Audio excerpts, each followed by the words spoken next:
আমি আপনাদের এক্সপ্লেন করব 2017 সালে মুক্তিপ্রাপ্ত সিনেমা টেরিফাইড। গল্পের শুরুতেই আমরা একটি মহিলাকে দেখতে পাই, আর সে তার রান্নাঘর থেকে আসা কিছু অদ্ভুত শব্দের জন্য খুবই বিরক্ত হচ্ছিল। সে অনেক চেষ্টা করছিল সে আওয়াজগুলোকে বন্ধ করার, কিন্তু কোনো মতেই সে আওয়াজগুলো বন্ধ হচ্ছিল না। আর কিছুক্ষণ পরে যখন মহিলাটির স্বামী বাসায় আসে, সে দেখে যে কোনো খাবারই নেই, কারণ তার স্ত্রী এখনো রান্নাই করেনি। সে যখন তার স্ত্রীকে রান্না না করার কারণ জিজ্ঞেস করে, সে তখন ওই রান্নাঘর থেকে আসা শব্দগুলোর কথা বলে।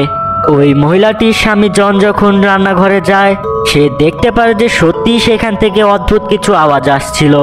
জন তার স্ত্রীকে বলে যে এই শব্দগুলো হয়তো পাইপ থেকে আসছে। সে বলে যে এখানে ভয় পাওয়ার কিছু নেই, আমি এখনই পাইপ ঠিক করার জন্য কাউকে ডাকছি। জনের স্ত্রী তাকে বলে যে ওই আওয়াজগুলো আমাদের কিছু বলার চেষ্টা করছে।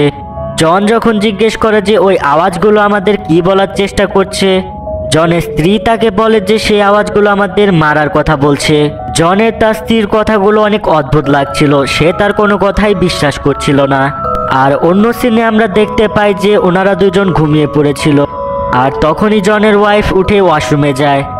আর তখনই জনের হালকা একটু চোখ খুলে যায়, আর সে দেখতে পায় যে দেয়ালের ওপাশ থেকে কিছু শব্দ আসছে। জনের মনে হয় যে তার প্রতিবেশী হয়তো তার ঘরটা ঠিক করছে, কিন্তু তখন সে ভাবে যে সকাল 5টা বাজে কে ঘর ঠিক করে। এই আওয়াজগুলোর জন্য জন অনেক বিরক্ত হচ্ছিল, আর জন চিল্লিয়ে চিল্লিয়ে তার প্রতিবেশীকে এই আওয়াজটা বন্ধ করার কথা বলছিল, কিন্তু তারপরও এই আওয়াজগুলো যেন বন্ধই হচ্ছিল না। আর তখনই সে বিছানা থেকে উঠে তার প্রতিবেশীর বাড়ির সামনে যায়, আর সে ওখানে যেয়ে তার প্রতিবেশীকে অনেক গালাগালি করে। সে আবার ঘরে ফিরে এসে তার বিছানায় শুয়ে পড়ে। তখনই সে খেয়াল করে যে তার দেয়ালে কিছু বাড়ির শব্দ আসছে। জন বুঝতে পারে যে এই আওয়াজটা তার প্রতিবেশীর বাসা থেকে আসছে না, এই আওয়াজটা অন্য কোনো জায়গা থেকে আসছে। সে যখন ওয়াশরুমে যায়, সে সেখানে দেখতে পায় তার ওয়াইফের বডি বাতাসে ঝুলছে। জন এটা দেখে অনেক ভয় পেয়ে যায় এবং তার স্ত্রীকে বাঁচানোর চেষ্টা করে, কিন্তু তারপরও জন তার স্ত্রীকে থামাতে পারে না। আর কিছুক্ষণ পর তার স্ত্রী মারা যায়।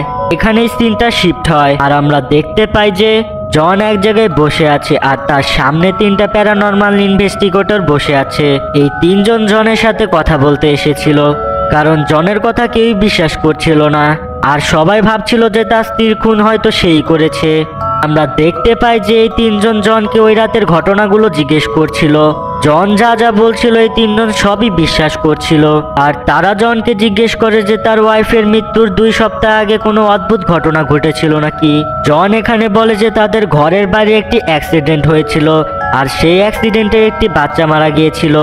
আর সে এটাও বলে যে তার প্রতিবেশীর বাসা থেকে কিছু অদ্ভুত আওয়াজ আসতো।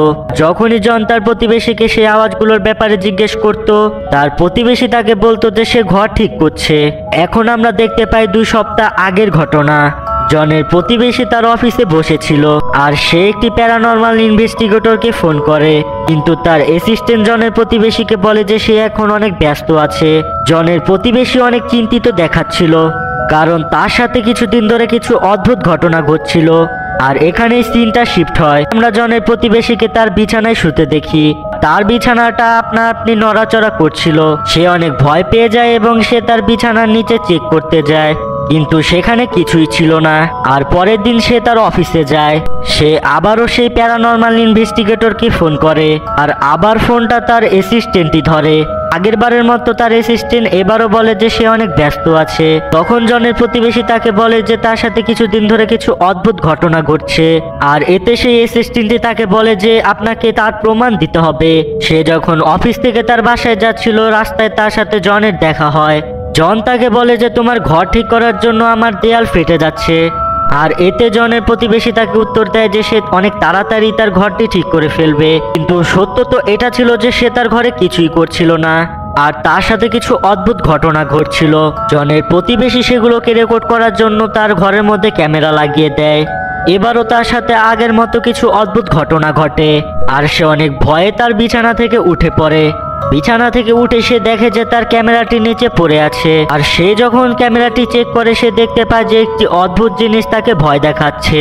সে এখন একটি প্রমাণ পেয়ে গিয়েছিল, কিন্তু তারপরে তার পিছে একটি ভয়ানক জিনিস তার উপরে হামলা করে দেয়। আর এখানেই সিনটা কাট হয়ে যায়। নেক্সট সিনে আমরা একটি বাচ্চাকে দেখতে পাই। সে তার বল নেওয়ার জন্য একটি বাগানে এসেছিল। এখানকারই একটি কল থেকে সে পানি পান করছিল। তখনই কিছু অদ্ভুত শব্দ সে বাচ্চাটাকে ভয় পাইয়ে দেয়। আর ওই বাচ্চাটি আস্তে আস্তে পিছু এগোচ্ছিল। তখন একটি বাস এসে ওই বাচ্চাটাকে মেরে ফেলে। আর জন তখনই অনেক জোরে একটা আওয়াজ শুনতে পায়। সে যখন বাইরে এসে চেক করে সে দেখতে পায় যে তার প্রতিবেশী আলিসার ছেলে ওখানে মারা গেছে।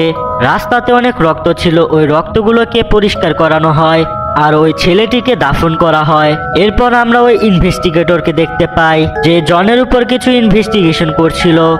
ওনাকে তার একটি বন্ধু ফোন করেছিল, তিনি তাকে নিজের কাছে আসতে বলে, যার কারণে সেই রাতের বেলায় তাকে উঠে সেখানে যেতে হয়। আর সে তার পুলিশ বন্ধুর কাছে যায়। ওই পুলিশটা তাকে দেখায় যে কিছুদিন আগে যে বাচ্চাটা মারা গিয়েছিল সে বাচ্চাটা একটি চেয়ারে বসে আছে। তারা কেউই বুঝতে পারছিল না যে ওই ডেড বডিটা কোথা থেকে এসেছে। আর ওই ডেড বডিটা নাড়াচাড়া করছিল। তারা দুজন আলোচনা করছিল যে এই ডেড বডিটা এখানে কোথা থেকে আসলো। আর তখনই ডেড বডির সামনে থাকা দুধের গ্লাসটা পড়ে যায়। ওনারা দুজন এটা দেখে অনেক ভয় পেয়ে যায়। পরের দিন সকালবেলা যখন সে তার ঘর থেকে বের হয়, সে দেখতে পায় যে জনের প্রতিবেশী ওখানে কিছু ছবি তুলছিল। সে ওখানে যেয়ে তার সাথে কিছু কথা বলে আর সে জানতে পারে যে সেও তার মতো একটা ইনভেস্টিগেটর। আর ওনারা দুজনে আলিশার বাসায় যায়। তারা দুজন ওখানে বসে কিছু গল্প করছিল। ঠিক তখনই ওখানে একটি বাচ্চা এসে পড়ে। ওই বাচ্চাটি যখন আলিশার ছেলেকে দেখে, ওই ডেড বডিতে তখন আপনা আপনি ঘাড় নড়াচ্ছিল। আর এটা দেখে ওই বাচ্চাটি অনেক ভয় পেয়ে যায়। সেখানে অনেক জোরে একটা চিৎকার করে পালিয়ে যায়। আর তার চিৎকার শুনে সেখানে থাকা দুটো ইনভেস্টিগেটর সেখানে এসে পড়ে। তারা ওখানে দেখতে পারে যে জানালাটি খোলা ছিল আর সেখানে ওই ছেলেটির ব্যাগ পড়েছিল। ইনভেস্টিগেটর ওই ডেড বডিকে একটি কাপড়ের মধ্যে পেঁচিয়ে ফ্রিজে রেখে দেয়। কিছুক্ষণ পরে তার সে পুলিশ বন্ধুটি ওখানে আসে আর সে ওই ডেড বডিটিকে নিতে এসেছিল যেন সেই ডেড বডিটিকে আবার কবর দেয়া যায়। কিন্তু তখনই সেই ফ্রিজটি অনেক নড়াচড়া করছিল আর অনেক জোরে জোরে আওয়াজ আসছিল। সবাই ডিসাইড করে যে এই ডেড বডিটিকে ফ্রিজ সহ দাফন করা হবে। আর এখানে সিন কাট হয়। আমরা আবার জনকে দেখতে পাই। ওই ইনভেস্টিগেটররা তাকে একটি কাগজে সাইন করতে পারে যাতে তারা জনের ঘরটি ইনভেস্টিগেশন করতে পারে। আর জনের সাইন করার পর তারা নিজেদের কিছু দরকারি জিনিস নিয়ে সেখানে পৌঁছায়। ইনভেস্টিগেটররা দুটো দলে ভাগ হয়ে যায়। একটা দল জনের বাসায় যায়, আরেকটি দল তার প্রতিবেশীর বাসায় যায়। ওই ইনভেস্টিগেটররা ইনভেস্টিগেশন করার সময় দেখতে পায় রান্নাঘরের কিছু জিনিস দেয়ালের সাথে আটকে আছে। আর সে যখন ওগুলো ধরতে যায় তখন একটি নাইফ তার হাতের মধ্যে ঢুকে যায়। সে লক্ষ্য করে যে আলমারির ভেতর থেকে কেউ তার রক্ত পান করছে। কিন্তু যখন ওই আলমারিটিকে খোলা হয় তখন তার ভিতরে কিছুই ছিল না। অন্যদিকে ওই মহিলা ইনভেস্টিগেটরও কিছু লড়তে দেখে। আর যে ইনভেস্টিগেটরটি বাচ্চাটির বাসায় ছিল সেখানে সবকিছু নর্মালি ছিল। অন্যদিকে ওই পুলিশটি ইনভেস্টিগেটরকে খাটের নিচে দেখতে বলে, কিন্তু সেখানেও কিছুই ছিল না। যখন খাটের অন্য সাইড থেকে দেখা হয় তখন সে ওই আত্মাটাকে দেখতে পায়। ইনভেস্টিগেটর পুলিশটিকে বলে যে শুধু অন্ধকারে সে আত্মাটাকে দেখা যায়। পুলিশটি তখন অন্য ঘরে থাকা ইনভেস্টিগেটরকে ফোন করে। যখন তারা কথা বলছিল তখনই ওই আত্মাটি তাদের সামনে আসে আর সে ভয় পেয়ে যায়। পুলিশটির মনে হয় যে সেই ইনভেস্টিগেটরটি অনেক বিপদে আছে। পুলিশটি যখন সেখানে যায় সে সেখানে ইনভেস্টিগেটরটিকে পায় না। ওখানে সে একটি আলমারি থেকে অনেক শব্দ শুনতে পাচ্ছিল। যখন সে আলমারিটি খুলে তখন সে দেখতে পায় যে ওই ইনভেস্টিগেটরের উপরে একটা আত্মা ভর করেছে। পুলিশটি দৌড়ে লেডি ইনভেস্টিগেটরটির কাছে যায়, কিন্তু সেই ইনভেস্টিগেটরটি পুলিশটির কথায় কোনো মনোযোগ দিচ্ছিল না। সে জনের ঘরে থাকা ফাটলটি চেক করছিল আর সে বলে যে ওই আত্মাগুলো এই ফাটলগুলোর মধ্যে দিয়ে আসছে। তখন লেডি ইনভেস্টিগেটরটি এইসব কথাগুলো বলছিল তখনই ওই ফাটল থেকে একটি হাত বেরিয়ে আসে। হাতটা লেডি ইনভেস্টিগেটরটিকে মেরে ফেলে। পুলিশটি তার সামনে এসব হতে দেখে সে হার্ট অ্যাটাক করে আর মাটিতে পড়ে যায়। কিছুক্ষণ পরে যখন সে উঠে সে আস্তে আস্তে সেখানকার রান্নাঘরে যায়। আর এখানে আলিশা আসে, যে ওই বাচ্চাটির মা ছিল। পুলিশটি আলিশাকে বলে তাকে হাসপাতালে নিয়ে যেতে।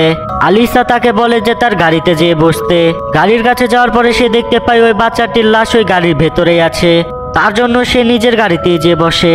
তখনই লেডি ইনভেস্টিগেটরটির লাশ ওখানে আসে আর পুলিশটিকে বলে যে এখনো অনেক সময় আছে আর সে সবকিছু ঠিক করতে পারবে। কিন্তু ওই পুলিশটা অনেক ভয় পেয়ে গিয়েছিল। সে ওই এরিয়া থেকে বেরিয়ে আসে। পুলিশটি তার বন্ধুকে ফোন করে। সে যখন তার বন্ধুকে জিজ্ঞেস করে যে সে কোথায় আছে, তার বন্ধু তাকে বলে যে সে এখনো ওই এরিয়াতেই আছে। সে তাকে সেখান থেকে তাড়াতাড়ি বের হয়ে আসতে বলে। আর কিছুক্ষণ পর ওই পুলিশটি আবার ওই এরিয়াতে যায় আর সে ওই বাসাটিকে আগুন ধরিয়ে দেয়। সিন এখানে কাট হয়ে যায় আর আমরা দেখতে পাই জনকে। জনের কাছে আরো 3টা নতুন ইনভেস্টিগেটর আসে আর এখানে মুভিটি এন্ড হয়ে যায়। এক্সপ্লেনেশনটি যদি ভালো লাগে তাহলে লাইক করে দিবেন আর চ্যানেলে নতুন হলে সাবস্ক্রাইব করে দিবেন। দেখা হচ্ছে অন্য কোনো ভিডিওতে। আল্লাহ হাফেজ।